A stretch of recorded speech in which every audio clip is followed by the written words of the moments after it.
Shalom saudara-saudari terkasih dalam Tuhan Yesus Kristus. Salam sehat dan salam sejahtera untuk kita semua.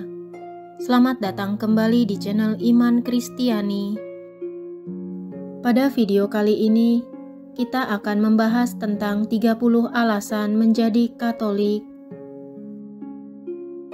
Mari kita simak videonya hingga selesai.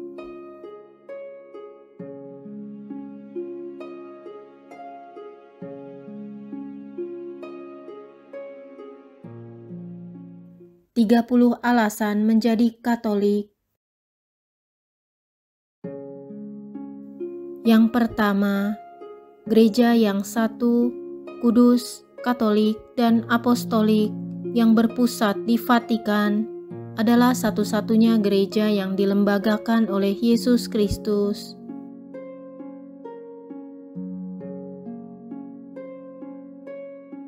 Yang kedua, pada abad keempat, Gereja Katolik di bawah bimbingan Ilahi Roh Kudus menyusun sejumlah buku, Injil, dan surat-surat para rasul untuk membentuk Alkitab Katolik.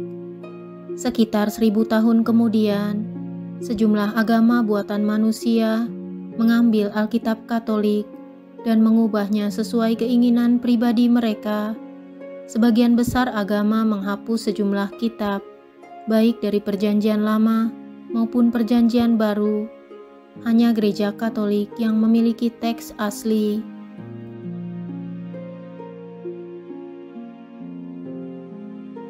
Yang ketiga, untuk memastikan bahwa satu ayat dari Sabda Allah tidak pernah disalahartikan, umat Katolik mempertimbangkan kitab suci secara keseluruhan. Sola Scriptura tidak memiliki tempat di Gereja Katolik.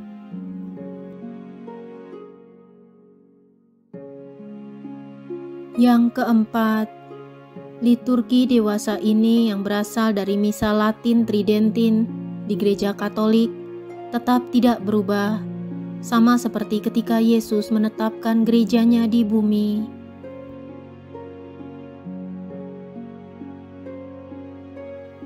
Yang kelima, liturgi Katolik tradisional bersifat universal. Kemanapun Anda pergi ke seluruh dunia, Misa Kudus, baptisan, pernikahan, pentahbisan, dan lain-lain, semuanya dilakukan dengan cara yang sama, dalam bahasa Latin yang sama, bahasa para malaikat. Ini memastikan stabilitas dan kontinuitas.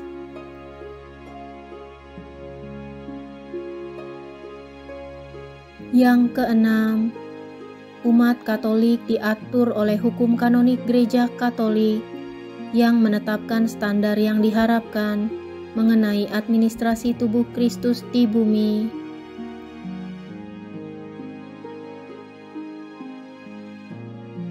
Yang ketujuh, umat beriman dibimbing oleh Katekismus Gereja Katolik yang memuat sebagian besar keyakinan dan ajarannya, sehingga menjamin keseragaman keyakinan dan ajaran di seluruh dunia.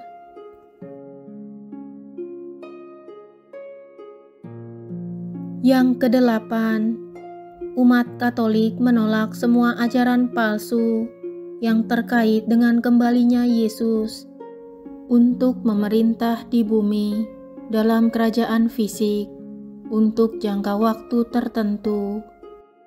Karena mereka meyakini bahwa kerajaan Yesus ada di surga, di dalam kehidupan kekal, dan mereka menantikan kedatangan Yesus kedua kalinya untuk membawa mereka yang percaya masuk dalam kerajaannya di surga.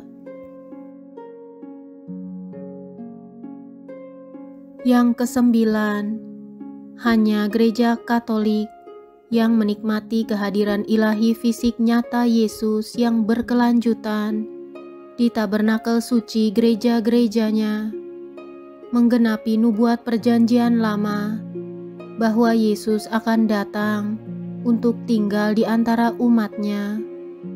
Yesus tidak secara fisik tinggal di gereja-gereja non-Katolik.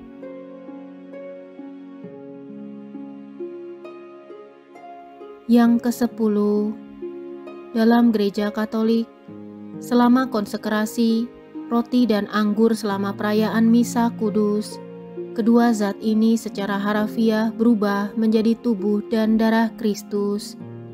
Peristiwa konsekrasi ini hanya ada dalam Gereja Katolik dan tidak ditemukan di gereja non-Katolik.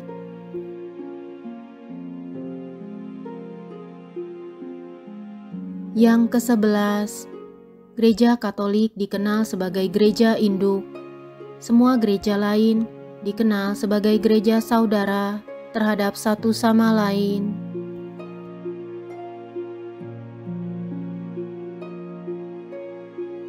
Yang ke-12, hanya gereja Katolik yang memiliki pemimpin paus, yang merupakan pemegang tahta turunan langsung Rasul Santo Petrus, yang diangkat oleh Yesus sendiri.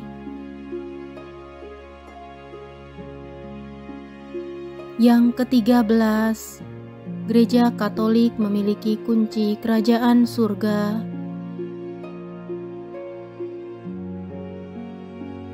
Yang ke-14, Gereja Katolik memiliki imamat yang sah, masing-masing dan setiap imam telah ditahbiskan melalui suksesi apostolik.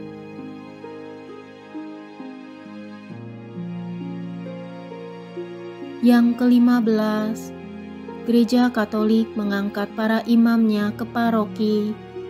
Para imam tidak dipilih oleh Dewan Direksi Paroki yang mengadakan wawancara untuk menentukan apakah keyakinan seorang imam selaras dengan keyakinan mereka sendiri.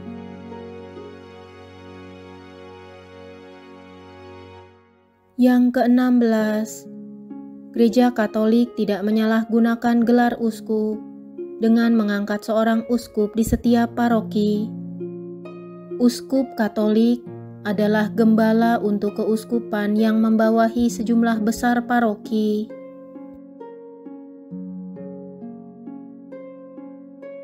Yang ke-17, Gereja Katolik menyelenggarakan 7 sakramen sebagaimana ditetapkan oleh Yesus sendiri. Yang ke-18, Gereja Katolik memiliki sakramen pembaptisan yang memberikan hidup baru kepada jiwa dan menerimanya ke dalam tubuh Kristus.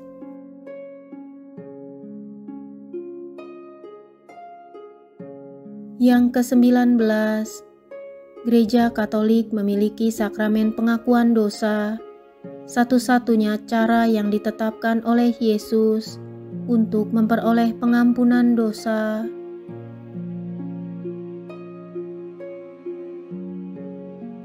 Yang ke-20, Gereja Katolik memiliki sakramen Ekaristi Kudus, kehadiran nyata Yesus yang menjanjikan kehidupan kekal bagi mereka yang menerimanya secara teratur dalam keadaan rahmat. Yang ke-21, doktrin Gereja Katolik tidak dapat diubah. Contohnya, aborsi selalu dikutuk dan akan selalu dikutuk. Ajaran gereja tidak berubah atau berkembang atau meningkat berdasarkan keyakinan subjektif dari masing-masing imam atau dewan direksi.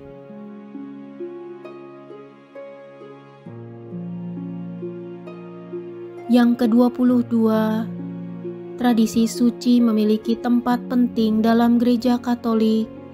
Selama 400 tahun pertama, ketika tidak ada kitab suci, keseluruhan wahyu Yesus diteruskan ke generasi-generasi berikutnya melalui suksesi apostolik atau tradisi suci. Di kemudian hari, wahyu Yesus juga diteruskan oleh Alkitab.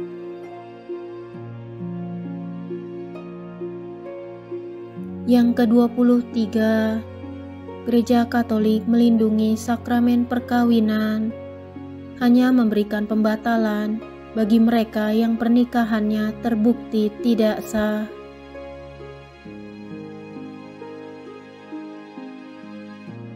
Yang ke-24, Gereja Katolik ikut serta dalam persekutuan para orang kudus yang telah meninggal melalui keanggotaannya dalam tubuh mistik Kristus.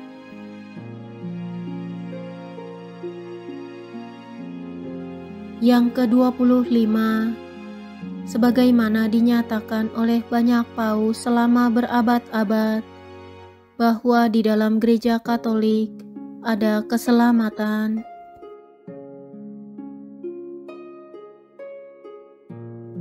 Yang ke-26, Gereja Katolik adalah satu-satunya gereja yang memiliki bimbingan berkelanjutan oleh Yesus dan Maria melalui pesan pribadi, penampakan, dan nubuat.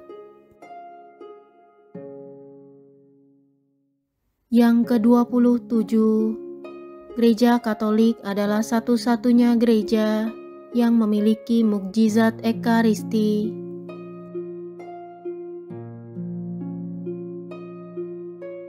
Yang ke-28, Gereja Katolik merupakan satu-satunya gereja yang memiliki tubuh para orang kudus yang tidak membusuk. Yang ke-29, Gereja Katolik adalah satu-satunya gereja yang memiliki air penyembuhan yang memancar keluar dari tanah dari berbagai lokasi suci di seluruh dunia, seperti di Lourdes.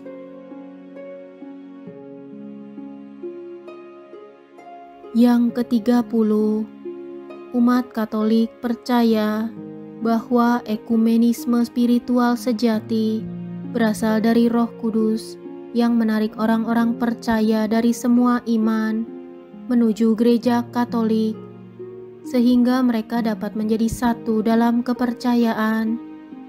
Ini bertentangan dengan kepercayaan ekumenisme duniawi yang terdiri dari manusia yang mengencerkan iman Katolik, sehingga semua agama bisa menjadi satu.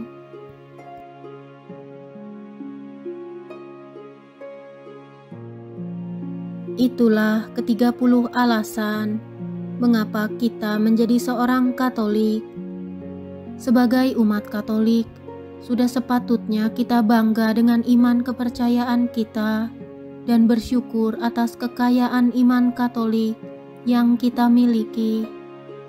Dan agar iman kita dapat terus berkembang dan tidak sia-sia, kita harus berusaha untuk senantiasa membangun kehidupan doa yang baik dalam relasi kita dengan Tuhan, dan senantiasa berbuat kasih dalam relasi kita dengan sesama, seperti yang telah diteladankan oleh Tuhan Yesus sendiri semasa hidupnya di dunia. Semoga kita senantiasa setia dengan iman kita kepada Kristus dan juga senantiasa setia untuk melaksanakan segala perintah dan ajarannya, terutama ajaran cinta kasih, sehingga pada akhirnya kita boleh ikut ambil bagian dalam kebahagiaan abadi bersama Kristus di surga. Amin. Terima kasih telah menyimak video ini hingga selesai. Jangan lupa untuk like, share, dan subscribe video ini. Tuhan memberkati.